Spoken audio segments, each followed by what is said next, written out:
es lo concerniente a la laparotomía.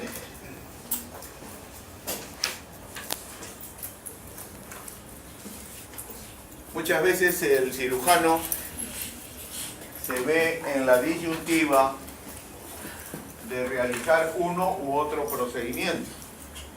¿Hago una laparotomía o hago una laparoscopía? Esto depende de muchos factores.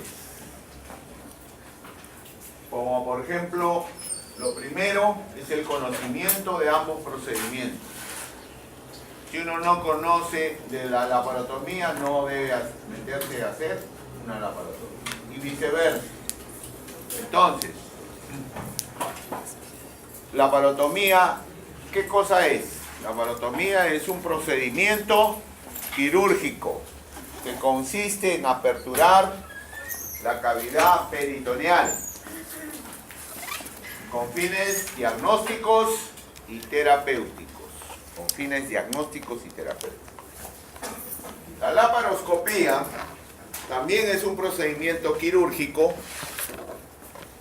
que también aborda la cavidad peritoneal, pero la diferencia está en que la laparoscopía cumple más que nada funciones estrictamente en cirugía terapéuticas.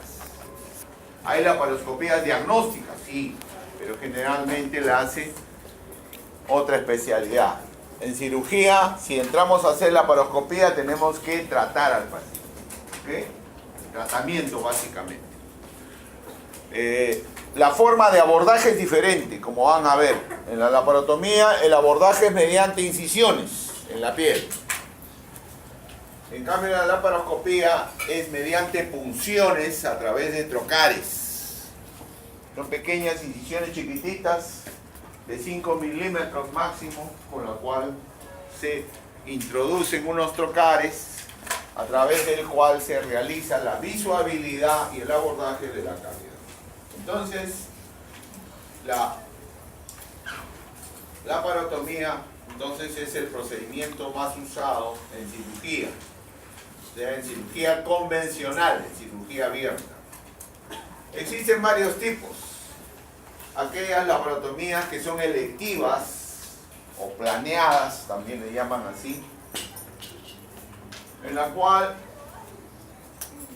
la ejecución de este procedimiento es una ejecución planificada previamente, por ejemplo, una colecistectomía electiva, ¿no? Por ejemplo, una gastrectomía por cáncer gástrico es una electiva, una laparotomía electiva. Pero también la podemos hacer a demanda o llamada también laparotomía de emergencia. Generalmente los cirujanos que trabajamos en emergencia usamos este tipo de laparotomías a demanda.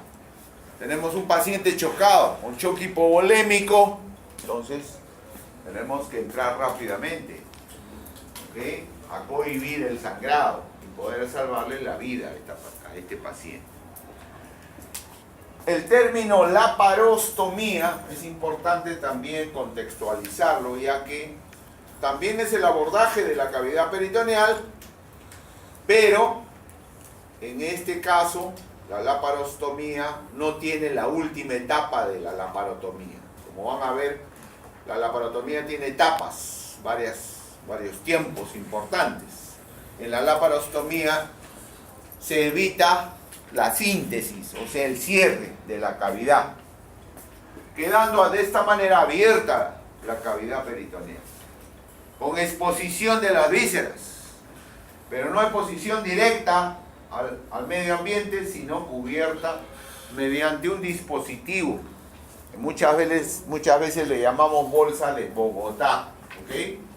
El objetivo de hacer una laparostomía es preparar a este paciente para futuras intervenciones quirúrgicas. Este paciente va a entrar varias veces a sala de operación. De tal manera que el tratamiento va a ser en forma progresiva, no en un solo tiempo, sino en varias intervenciones quirúrgicas. Por eso se hacen las laparostomías. objetivos de una laparotomía son control del sangrado, control de la contaminación, evitar la contaminación, realizar la exéresis de los órganos. Si hemos entrado a extirpar un órgano, tenemos que sacarlo, la exéresis de los órganos. O en su defecto, cuando son laparotomías de emergencia, reparar las lesiones que se encuentran en las vísceras.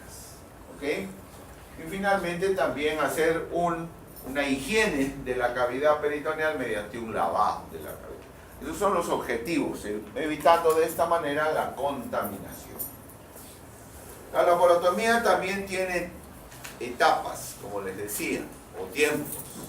El primero es la apertura de la cavidad peritoneal. ¿Okay? Esta apertura, como vamos a ver, se realiza mediante diversos tipos de incisiones. Como ya en las siguientes diapositivas les voy a mostrar. Luego de haber abierto la cavidad, la apertura, comienza la exploración de las vísceras. Es muy importante porque si no hay exploración, muchas veces se quedan lesiones inadvertidas. Y el problema es para el paciente a posteriori. Se desata pues una peritonitis cuando existen, por ejemplo, lesiones perforativas microscópicas o muy pequeñitas en zonas escondidas, inaccesibles. Por ejemplo, el retroperitoneo, ¿no? Y si no hay una buena exploración, pues entonces dejamos estas lesiones para posteriormente tener sorpresas en el paciente. Luego viene la cirugía propiamente dicha. Hemos entrado ¿a qué? A retirar una parte del estómago, hacer una gastrectomía subtotal o una gastrectomía total. Entonces esa es la cirugía propia de la intervención quirúrgica. Posteriormente viene la revisión de la cavidad para evitar de esta manera dejar olvidada alguna gasa o algún instrumento. Hay que revisar la cavidad. Es muy importante en toda cirugía. Y para eso colabora el personal de enfermería con el conteo de gasas, con el conteo de los instrumentos. ¿Okay? Y finalmente la síntesis o cierre de la cavidad abdominal. Como les decía, la laparotomía puede ser electiva o puede ser de emergencia. Tanto las electivas como las de emergencia, en el primer tiempo, la primera etapa, estas se realizan su abordaje mediante incisiones. Incisiones que pueden ser verticales, incisiones transversas u horizontales, incisiones oblicuas o en su defecto combinaciones de las anteriores. Que ya no se usan muy poco las combinaciones. Las llamadas incisiones alfabéticas ya no se usan. Eso ya no es estético para el paciente. ¿Okay? Entonces, la incisión muchas veces va a depender ¿de qué? Del tipo de cirugía. Si yo entro a operar un apéndice, tengo que hacer una incisión en la fosa ilíaca derecha. ¿Okay? Y hay incisiones especiales, como vamos a ver, para las apendicectomías. Siempre es importante priorizar el acto quirúrgico a la incisión. Si por ejemplo yo tengo una paciente o un paciente que se está chocando, está en choque hipovolémico, tengo que entrar a sala con carácter de urgente para poder solucionar el problema, no le voy a hacer una incisión chiquitita, obviamente. Tengo que hacerle una incisión que me permita un buen abordaje y comodidad para una buena exploración y objetivar de dónde viene el sangrado. Así no sea estética, no interesa. La estética pasa a segundo plano, secundario. Primero es la vida. ¿Ok? Por eso dice que debe darse mucha más importancia a la cirugía que a la incisión. Así es. La elección de toda incisión depende del diagnóstico.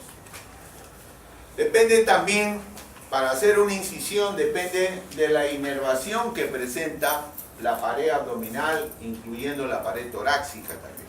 Acuérdense que por anatomía, la piel recibe inervación desde el séptimo nervio raquídeo torácico al noveno, hasta el apéndice sifoides, y de ahí hasta el ombligo, hasta T10, y finalmente T11, T12, T11 por debajo del ombligo, o sea, hasta la región pélvica. ¿Ok? Entonces, esto es importante. ¿Por qué? Porque si yo voy a hacer incisiones, tengo que tener conocimiento que al hacer incisiones verticales voy a denervar la pared. Al cortar estos filetes, se denerva la pared. ¿Y la denervación qué implica? Que los músculos de la pared abdominal y torácica se tiendan hipoplásicos. ¿Ok? Por lo tanto, esto va a conducir a este paciente a futuro a probables eventraciones. ¿Ok? Se debilita la pared cuando se realiza este tipo de incisión. Entonces, las características de las incisiones son, primero, me tiene que permitir un buen abordaje, una adecuada exposición, tienen que ser extendibles, o sea, ampliables. Si yo, por ejemplo, entro con una mediana supraumbilical y encuentro que la lesión está muy abajo, en el colon sigmoides, entonces yo tengo que ampliar esa incisión. Entonces la amplío a mediana infraumbilical. Por eso dice extensibilidad. Y tienen que ser seguras, así es. Las incisiones muchas veces, cuando uno incide la pared, sobre todo atravesando el estuche de los rectos, muchas veces empieza el sangrado de las arterias epigástricas. Ustedes saben por anatomía que los vasos epigástricos corren por el estuche de los rectos, tanto el superior como el inferior. Entonces, cuando uno aborda a través del recto anterior, puede lesionar estos vasos y puede haber un sangrado profuso a ese nivel. Entonces, esa no es una incisión, digamos, muy segura. Por lo tanto, el cirujano tiene que orientarse a evitar este tipo de sangrados, porque tiene que priorizar la patología por la cual ingresa a la laparotomía. Entonces, las incisiones pueden ser, como les dije, verticales, transversas y oblicuas, o mixtas, ¿no? Aquellas verticales son básicamente dos, las medianas y las paramedianas, entendiendo que las medianas abordan la cavidad a través de la línea alba. La línea alba, recuerdan, es el espacio que existe entre los dos rectos anteriores. A través de esa línea se aborda la cavidad mediante las incisiones medianas. Las paramedianas son incisiones paralelas a la mediana, que pueden ser de tres tipos: pararrectal interna, una; pararrectal externa, dos; y transrectal. Todas son paramedianas. ¿Ok? Las transrectales son aquellas inseguras en las cuales podemos lesionar vasos epigástricos. En cambio, las transversas, las incisiones transversas son incisiones más pequeñas, más estéticas, digamos así, pero que van exclusivamente a determinado órgano. Por ejemplo, la incisión transversa de Rocky Davis se utiliza bastante en las apendicectomías. Así también la incisión oblicua pequeña de McBurney también se puede utilizar en las apendicectomías. Pero no solamente para sacar el apéndice. Yo puedo hacer cualquiera de estas dos incisiones para explorar el ciego, por ejemplo, o el ilion terminal, o la válvula iliocecal, que son estructuras que están en la fosa ilíaca derecha. También tenemos esta incisión subcostal, que puede ser de un lado o de ambos lados, bilateral. Cuando es subcostal derecha, llamada también incisión de Kocher, ¿no? Es muy usada esta incisión para la colecistectomía y también para la exploración de la vía biliar. La vía biliar es el coledo, ¿Ok? Entonces se usa también para eso. Ahora, cuando es subcostal izquierda, la incisión de Chevron, así se llama, se utiliza generalmente cuando se va a realizar intervenciones a nivel del vaso, las esplenectomías, o en su defecto también ver las hernias diafragmáticas de ese lado, son muy usadas. Y las mixtas que ya no se usan mucho, como ya les he venido mencionando. Apenas se realiza la incisión, obviamente, según vamos avanzando en los planos, comienza el sangrado. Y comienza el sangrado y tenemos que realizar el procedimiento llamado hemostasia. La hemostasia puede ser temporal o definitiva. Es temporal cuando se realiza la cohibición del sangrado en forma digital, con el dedo simplemente, o por presión, ¿okay? Con presión directa o a través de una gasa con presión indirecta. Y la hemostasia definitiva la realizamos mediante ligadura de vasos. Pueden ser mecánicas mediante ligadura de vasos. Acuérdense que tenemos en la mesa de Mayo, y eso ya lo saben por la práctica anterior de técnica operatoria, pinzas hemostáticas. Las pinzas de mosquito, que se llaman pinzas de Halsted, ya los profesores les habrán hablado, que se encargan de hacer la hemostasia de vasos de pequeño calibre. ¿Okay? Cuando se trata de vasos de mayor calibre, de mediano calibre, usamos la Kelly, la pinza de Kelly o la pinza de Crayley. ¿Okay? Entonces, esa es la ligadura. Ahí se procede a realizar la ligadura de vasos. O también se hace la hemostasia por transficción. ¿Qué significa eso? Que si yo agarro un buen vaso con la Kelly, le pongo un punto por debajo de la Kelly. Un punto transfixiante, que ustedes ya habrán escuchado de sus profesores, ¿no es cierto? Son puntos hemostáticos, el punto de Gine o el punto cruzado, son puntos hemostáticos, ¿okay? Que nos ayudan a realizar la hemostasia por transficción. Cuando ya se tiene otro tipo de tecnología, podemos hacer anastomosis vasculares o también con grapas, ¿no? La hemostasia con grapas, la grapadora puede ayudar a eso. También podemos hacer la hemostasia mediante el cauterio, el electrocauterio. En el mejor de los casos, cuando tenemos tecnología de punta, podemos utilizar el láser, el ultrasonido o el ligature, que son las últimas adquisiciones que vemos en los actos quirúrgicos. ¿Okay? Tenemos el bisturí armónico, que le llaman así, que mediante ondas de ultrasonido hacen hemostasia. Fíjense. En cambio, el cauterio, que lo usan en todos los hospitales, se cauteriza el vaso, pero deja tejido carbonizado. Y eso no es conveniente. ¿Okay? Tiene sus desventajas en relación con los demás procedimientos. También podemos usar apósitos biológicos, como ven abajo, compresas de celulosa o de trombina que nos pueden ayudar a realizar hemostasia, sobre todo cuando se trata de vísceras sólidas. En un estallamiento del hígado, está roto el hígado, fracturado, y sangre, y sangre, y sangre, por más que le pone punto, ahí va a seguir sangrando. Entonces, ¿qué hay que hacer? Compresión mediante apósitos biológicos o compresas. En última instancia, y en forma heroica, se le mete gasa, pues eso se llama packing, o taponamiento hepático. ¿Se dan cuenta? Entonces, son formas de realizar la hemostasia según la hemorragia sea leve o sea grave.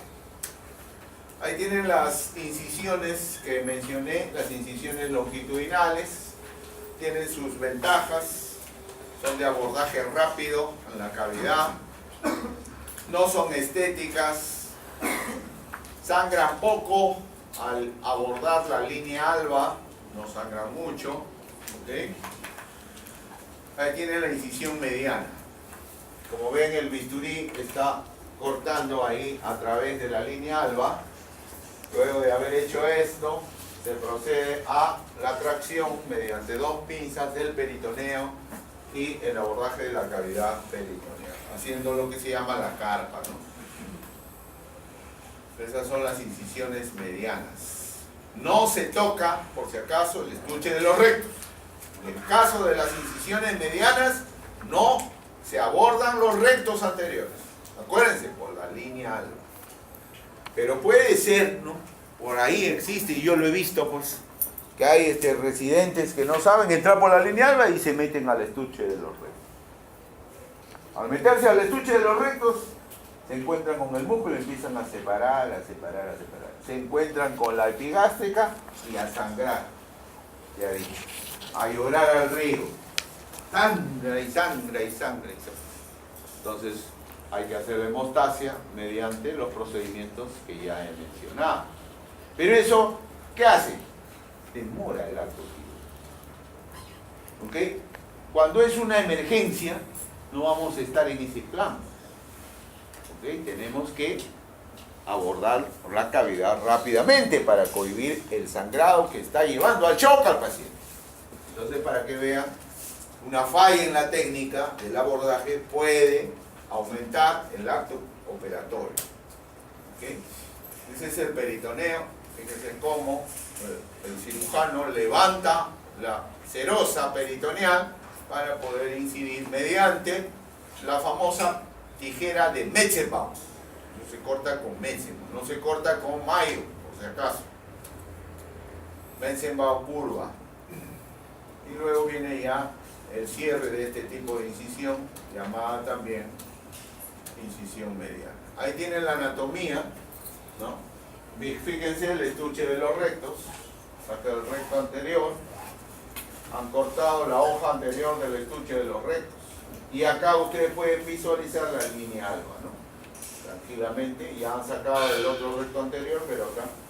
Este es el abordaje importante que nos va a llevar rápidamente hacia la cavidad peritoneal.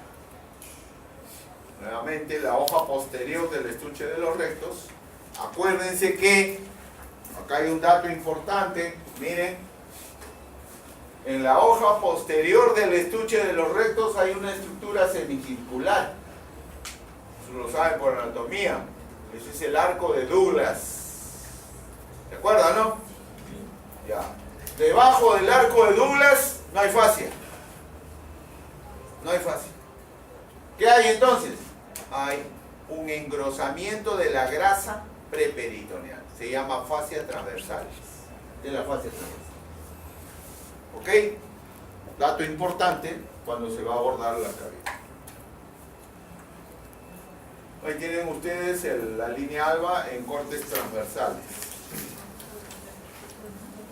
El abordaje mediano y paramediano, mediante las incisiones ya mencionadas. La mediana supraumbilical y la mediana infraumbilical. De tal manera que nos brinda esta incisión una buena exposición de la cavidad peritoneal. Esta es la incisión mediana. También tenemos las paramedianas. Por ejemplo, acá está la paramediana derecha supraumbilical. Muy usada cuando también se procede a realizar una colecistectomía. La paramediana supraumbilical. La que más se usa en abordaje es la que tiene abordaje externo al recto anterior. O sea, la pararrectal externa. Llamada también abordaje de Gallagher. Este es el Gallagher. Esto que está acá es el Gallagher. Puede ser supraumbilical o infraumbilical. Porque de esa manera no se tocan los vasos epigástricos, no se separan las fibras del recto anterior, ¿ok? Y de esa manera pueden abordar también las estructuras que se encuentran en la cavidad peritoneal. Entonces el abordaje Gallagher es muy usado, o también llamado pararrectal externo. Ahí tienen, miren el recto anterior, pararrectal. Muy bien, entonces Las transversas, las incisiones transversas, si bien es cierto son más pequeños, son incisiones estéticas, pero acá sí amerita conocer más la anatomía. ¿Por qué? Porque al incidir la piel, el celular subcutáneo, voy a llegar a la fascia. Y en la fascia, la primera aponeurosis que se presenta es la del oblicuo mayor. Se incide la aponeurosis del oblicuo mayor y luego se encuentran los músculos anchos del abdomen. Después del oblicuo mayor, acuérdense, viene el oblicuo menor y el transverso. Entonces se procede a la divulsión, a la separación de las fibras musculares sin denervar la pared. En este caso, estas incisiones no denervan la pared. Y obviamente se encuentra el peritoneo. Son incisiones que necesitan mayor conocimiento anatómico por parte del cirujano y son más laboriosas. Son mucho más laboriosas. Tienden a sangrar cuando se separan las fibras musculares. Esas son las características de las incisiones transversas. Ahí tienen la Rocky Davis, incisión que se usa, como les dije, para la apendicectomía.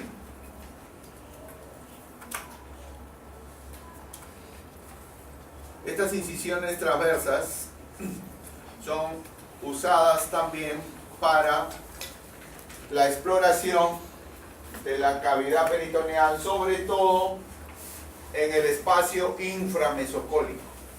Hacen una incisión así, de lado a lado, de tal manera que me pueden visualizar de esta manera el espacio inframesocólico. Las incisiones oblicuas, como ya les mencioné, esta es la Kocher, acá está la Kocher, ¿ya?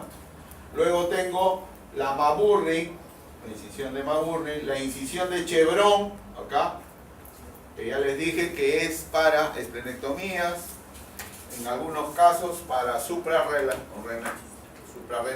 para la exéresis de glándulas suprarrenales, la Maburney y las incisiones inguinales. Se usan bastante las incisiones inguinales para la intervención quirúrgica de las hernias, las hernioplastías. Estas incisiones son paralelas al ligamento inguinal, acá. Acuérdense que el ligamento inguinal une la espina ilíaca anterosuperior con la espina del pubis. Paralelas a ese ligamento podemos hacer las incisiones oblicuas inguinales.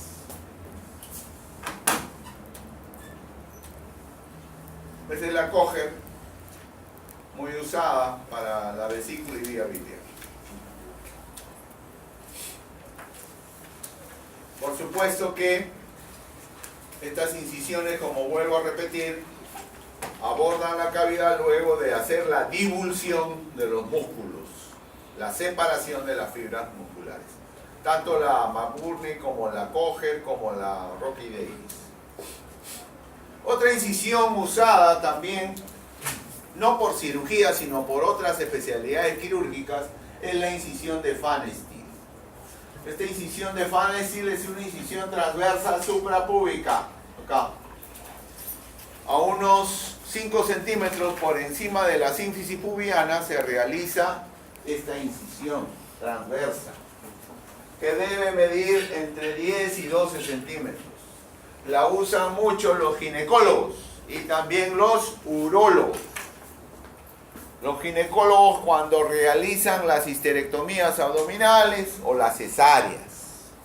Y los urólogos cuando realizan las prostatectomías. La usan bastante, la Pfannenstiel.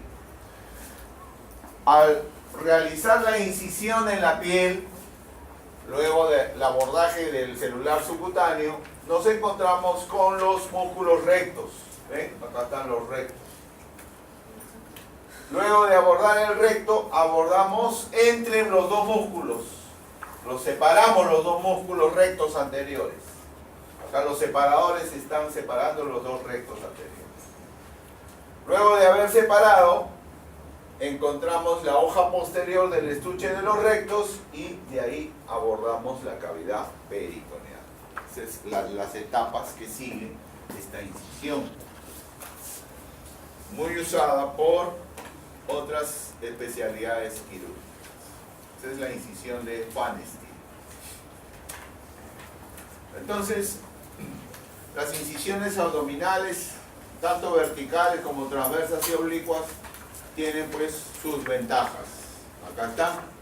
Las verticales, apertura y cierre rápido. Las usamos mucho para las laparotomías de emergencia.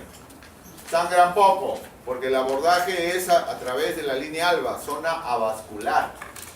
Una gran exposición. Con la mediana o la paramediana tenemos buena exposición de las vísceras.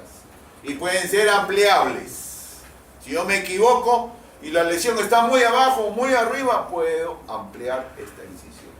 En cambio, las transversas y las oblicuas son incisiones más pequeñas, más estéticas, paralelas a las líneas de Langer. Ustedes saben, las líneas de Langer siguen los filetes nerviosos, ¿ok?, de la inervación de la pared. Cursan en dirección más o menos paralelas a las aponeurosis musculares y pueden cerrarse rápidamente, facilitan el cierre rápido del peritoneo. Como hay gran irrigación en los planos anatómicos en este tipo de incisiones, la cicatrización es más rápida. En cambio, la cicatrización en las verticales es más lenta. ¿Okay? Cada una tiene su propia indicación. Luego viene la siguiente etapa, la exploración. Como ven, primero deben explorarse los órganos sólidos. Eso es una norma en cirugía. Luego, las vísceras huecas, en ese orden, comenzando por cuadrantes. Dividimos en cuadrantes la cavidad peritoneal y la exploración debe comenzar en el cuadrante superior izquierdo. Sigue por el cuadrante inferior izquierdo, continúa por el cuadrante inferior derecho y termina en el cuadrante superior derecho, en el sentido de las agujas del reloj. ¿Ok? Eso es importante. Entonces, conforme vamos avanzando en la exploración, por ejemplo, en el cuadrante superior izquierdo, ¿qué órgano sólido tengo? El vaso, ¿cierto? Lo primero que tengo que ver es el vaso. Cuadrante inferior izquierdo, el riñón. Ahí tengo que ver el riñón. Cuadrante inferior derecho, ahí tengo que ver ya las vísceras huecas, el ciego, el colon ascendente, etc.